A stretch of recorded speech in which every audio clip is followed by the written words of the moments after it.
from. Thank you, Bill. We're back top of the seventh. It'll be Frankfort Square to the plate. Mr. Pellegrini will lead it off, Dave. He's 1 for 3 with an RBI and a run scored. He's a good player. Yep, shortstop. Oh, and there's a shot into deep left center. Rundy is on his horse. He ain't going to get there. It goes up to the base of the fence. A leadoff double for Pellegrini, his second extra base hit of the day. He really hit that one hard. Ooh, no, he tattooed it. It went out to the deepest part. That's the deepest part of the field, isn't it? Left center, pretty much. Yeah, it is. There where the tall fence and the short fence meet is actually the deepest part of the ballpark. It's 315, even though it's not marked out there. And it's right there next by our WSCI, WVLN, WIKK poster. Chris Masick, the batter, and this is a huge run for Frankfort Square. They're up 3, and I'm sure they'd like to have an insurance run or two if they could get a couple here, because Effingham is a good hitting team and is always a threat to come back. Well, that's their 7th hit of the day by Frankfort Square. And an attempted bunt by Masick is foul to the left side, so he's in hole 0-1. Chris, a left-handed hitter. Where's the old number 9? Joe Torre wore 9, didn't he? Yes, he did. And as did Roger Maris and Mike Shipman. 69 was his number.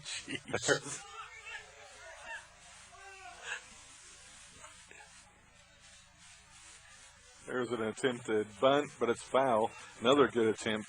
Mark Weiler wore 92.9. That's right. Wide foul ball just fouled on the third base line. You think he'll bunt again with 2 strikes? Yes, I do. It would be a good time to, and that's a big run out there. Nobody out. Pellegrini at second. Masick. Nope, looked like he was going to swing away on an outside pitch. A good delivery by Schimmelfenning as he tried to get him to go outside, really probably to explore to see if he was going to bunt again. Well, Chris could do the same thing here if he just hit a ground ball to the right side. Here's the 2-2. And it's a called strike 3 on the outside corner. Good pitch. Yeah. Schimmelfenning's looked very good. Yes, he has. That is what is 1, 2, 3, 4, 5th strikeout. And he's faced 11 batters.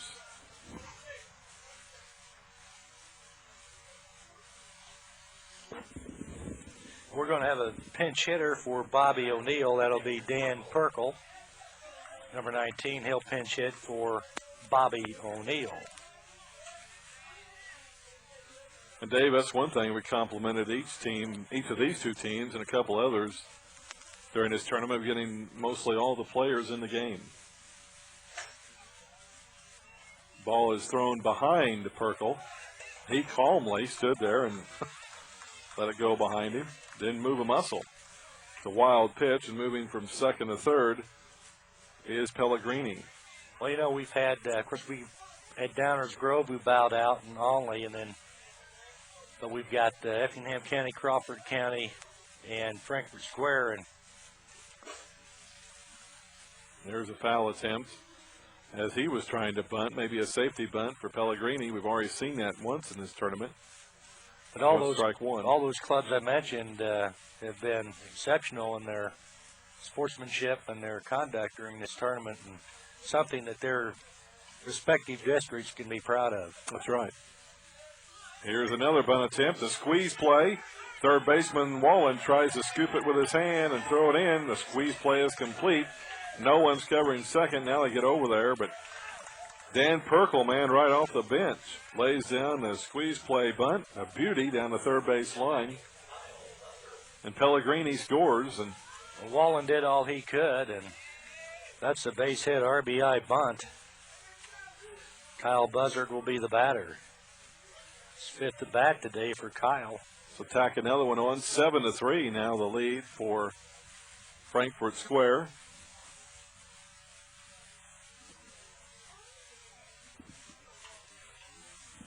Okay, O'Neill will re-enter for Perkle, and he'll run at first base. Good job, Dan Perkle, off the bench for a nice bunt. So Perkle did his job, and O'Neill comes back in, and he'll run, and that'll be his job.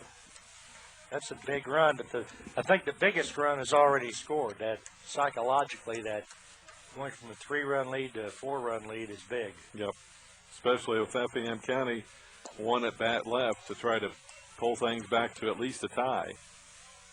First pitch to Buzzard is over but low for ball 1. I like the way Buzzard plays, Mark. Yep, he's a good, your all typical leadoff batter. He's a great fielder as well. Catches, no, misses outside. That's ball 2. Hustles and good range out there, and intelligent ball player. Plays with a lot of heart. Where's number 7? Schimmelfenning checks a runner. O'Neill at first. Now the pitch, low in the dirt. Good stop by Widges. And it's a 3-0 count to Buzzard. On deck is Nick Galich. He's had a great tournament as well. O'Neill at first. He re-hindered after that bunt base hit by Perkle. Not going. The pitch is a called strike. The old automatic catches the corner. Buzzard taking all the way. Mr. Widges will have to work on his catching gear now. Tell you, Dave, something else, little things is what I like to notice by coaches and managers. Effingham County lined up, ready for the national anthem.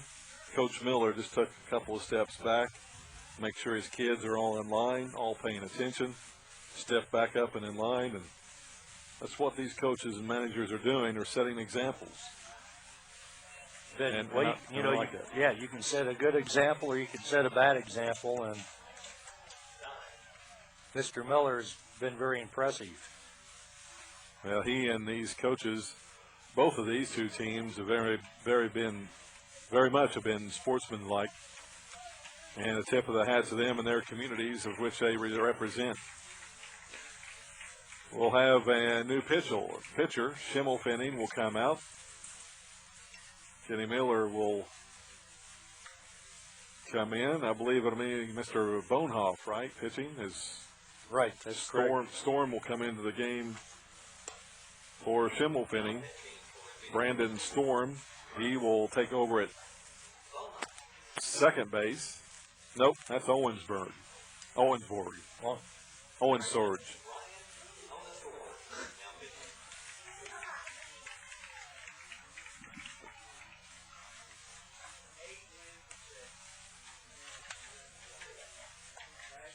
Yep. Thank you. So, Owen Swords will come in to pitch, a right-handed deliverer. Where's number 2? Pudge Cabas comes in just briefly to warm him up as the catcher Widges works on his equipment and takes a break in the dugout. We also have a new second baseman too, Dave. As Bonehoff, I believe, came out, didn't he? Or did he? No, I think he's in right. That's right. I think Wade Custer came out. Yeah.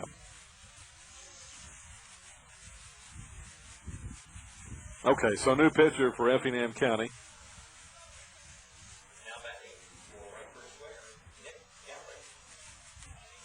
So we resume action now as Buzzard is aboard at first. At second base is Bobby O'Neill. He's running for Dan Perkle. And we have one away here in the top of the 7th. Owen Swords, the 4th hurler for Effingham County. First pitch to Galich is in for a strike, catching the corner. Here's the next. There's a fly ball on the infield. I guess short right field. Good job by Storm right off the bench. That's Brandon Storm just into the game at second base. He ranged out, made a nice catch. That's a heck of a play by Storm. Was that Storm, did you say? Yep. Yeah. That's a heck of a play. I like guys that come in off the bench, have been setting, and they're right on into duty. That happens a lot. You got their head up and ready to play. And there's a base hit. That's his 4th hit of the day for Perkle. Center field for DJ Perkle. That'll score 1 as O'Neill comes from second. They'll hold Buzzard at third. And another RBI single for DJ Perkle, as Dave said, his 4th hit of the game. He's 4 for 5 and has 3 runs batted in, and it's now 8-3 Frankfort Square. Aaron Gowron is the batter. So Buzzard moves to third. Perkle's at first. Another run for Frankfort Square, and there's a ground ball to short. Custer will flip it over to Storm for the tag out and a force out at second. Frankfort Square, 2 more runs. They do it on 3 more hits. No errors, 2 left. We go to the home half of the 7th. Effingham County needs some runs. They trail 8-3. This is